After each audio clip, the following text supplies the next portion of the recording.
Hey there, Inkysora here. Now with another book for Scooby-Doo, Beginner Mysteries. It's titled Skeleton Crew Showdown.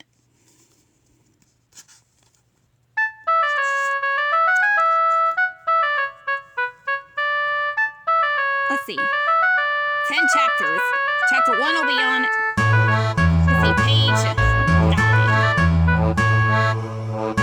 Chapter 1, ready to set sail. The Mystery Ink Gang unloaded their suitcases from the mystery machine. The calls of seagulls filled the salty air.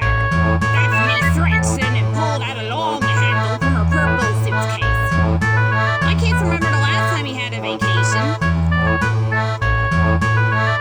That's because crooks don't take vacations, said Velma. She pulled out her orange backpack. And there's always a mystery to solve. Shaggy lifted a large green duffel bag onto his shoulder. Like, great idea, Fred. A vacation at sea sounds like fun. Don't thank me, replied Fred. You can thank my friend Greg Hibbard. Fred picked up his own suitcase. He's the one who invited us to spend time on his new ship. Scooby-Doo led the way as the gang walked toward the docks. The wooden walkways crisscrossed into the bay. The docks were lined with all kinds of parked watercraft. There were sailboats, motorboats, and many large, fancy ships. The showy ships were expensive boats that looked like small cruise ships. They had shiny paint jobs, lots of big windows, and were much taller than the other boats. Which one belongs to your friend? Asked Velma. Fred shook his head. I don't know. Greg said we would know when we saw it. The gang continued to walk between rows and rows of parked ships.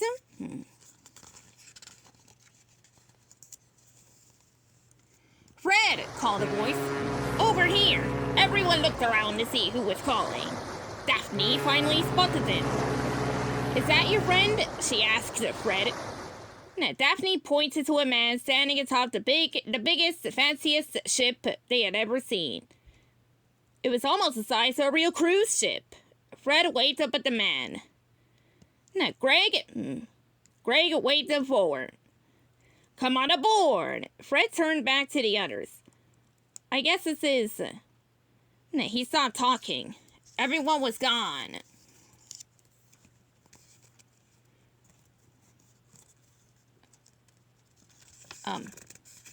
Nope, no miss page. The rest of the Mr. Ink gang was running up the ramp leading to the ship. By the time Fred caught up with the others, Daphne and Velma were already laying in lounge chairs. A waiter stood between them, taking their drink orders. Meanwhile, Shaggy and Scooby-Doo stood next to each other. Next to another waiter with napkins tied around their necks. So, where is the buffet? Asked Shaggy. Scooby-Doo raised an eyebrow. Is it all you can eat? Suddenly, a large man wearing swim trunks and a big gold necklace charged onto the deck. What are you kids doing on my ship? Your ship? Asked Fred. But my friend Greg, the man didn't let Fred finish. He raised his sunglasses and looked around. Security! He shouted. Thud. The gang, landed in a heap on the dock. I think there's a misspelling here. They typed they instead of the. Anyways, the security men that flung their luggage after them. Shaggy just got to his feet as his duffel bag slammed into him. He tumbled back along the wooden dock. What kind of friend do you have, Fred? Asked Shaggy. Fred got to his feet and rubbed his head. I don't know. Everyone looked up to see Greg is still standing atop the large ship.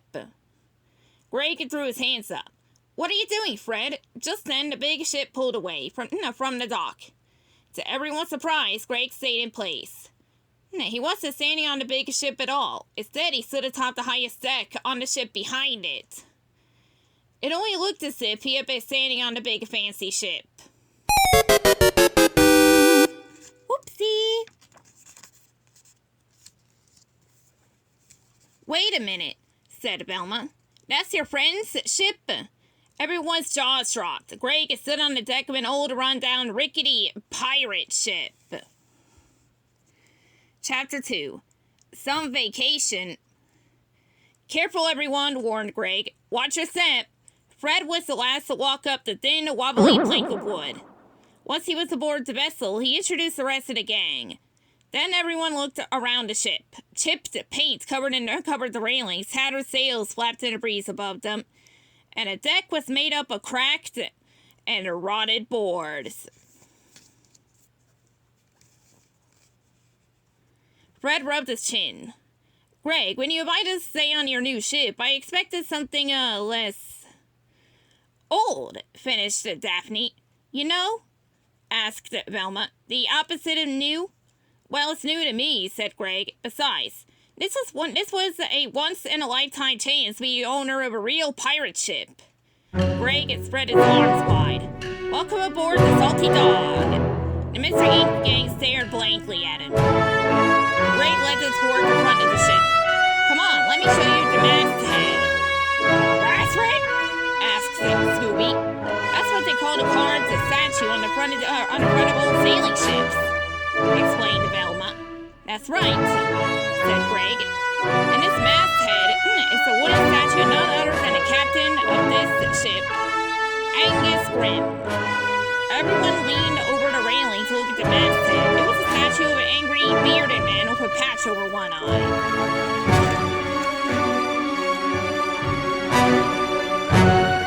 Now I remember, said Velma. Angus Grimm was a famous pirate. Shaggy shivered at the sight of the frowning statue. Oh, like he doesn't look like a nice person. He wasn't, said Velma. He was one of the nastiest pirates around. And this was his ship, said Greg. Or what's left of it. I'm going to create a floating Angus Grimm museum. Greg gave the gang a tour of the ship. He showed them the captain's quarters with his old desk and tattered maps. He led them through the cannon deck. Rows of rusty cannons poked out of openings in the sides of the ship. He even showed them the brig. It was a special jail on the ship for locking up prisoners. Greg led them down a long hallway. I think you all will be perfect to help fix up the ship. He pointed to the strand of light bulbs hanging from the ceiling. I even have work lights ready to go. You know, Greg, we're supposed to be on vacation, explained Fred. And when we're not on vacation, we solve mysteries, said Velma. We're not a work crew. Greg stopped the tour. Fred told me all about you, and I think the Mystery Ink gang would be perfect to help. Greg pointed at Fred. Fred's a hard worker, good with his hands, building all those traps, said Greg. Fred nodded. That's true, I guess. Velma will be a big help with the history, Greg continued, making sure we get everything right. Velma grinned. You got me there. Greg pointed at Daphne. Daphne will be in charge of painting. I hear she's great at matching colors. Daphne smiled.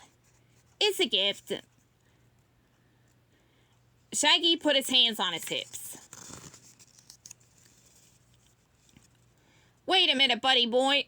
I don't know what Fred told you about me, but there's nothing you can say that'll make me want to spend my vacation on a creepy old pirate ship. Scooby-Doo crossed his arms. Rare! Red! Greg grinned and opened a nearby door. The cold room was full of fruits, vegetables, and hanging strands of sausages. Did I mention that this ship has a fully loaded food locker?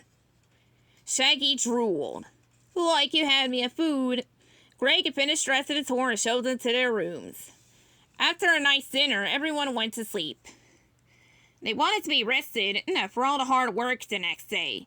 Early the next morning, Shaggy tossed and turned. He wasn't used to sleeping in a droopy hammock like people did on old sailing ships.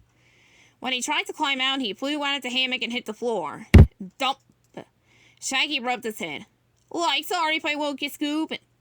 Scooby-Doo didn't wake up. He continued to snore as he rocked back and forth in his own hammock. I left my pillow in the mystery machine, Shaggy said to himself. Maybe that will help. The sun was beginning to rise as Shaggy climbed the stairs and stepped onto the deck. He sleepily walked toward the plank of wood leading to the docks. But when he stepped over the edge, the plank wasn't there. The ship was no longer tied to the dock. Now, Shaggy turned and tried to run back to the deck. His legs kicked and kicked, but he didn't go anywhere. Instead, he dropped like a stone. Splash! Shaggy dog paddled to stay afloat. Like man overboard, help!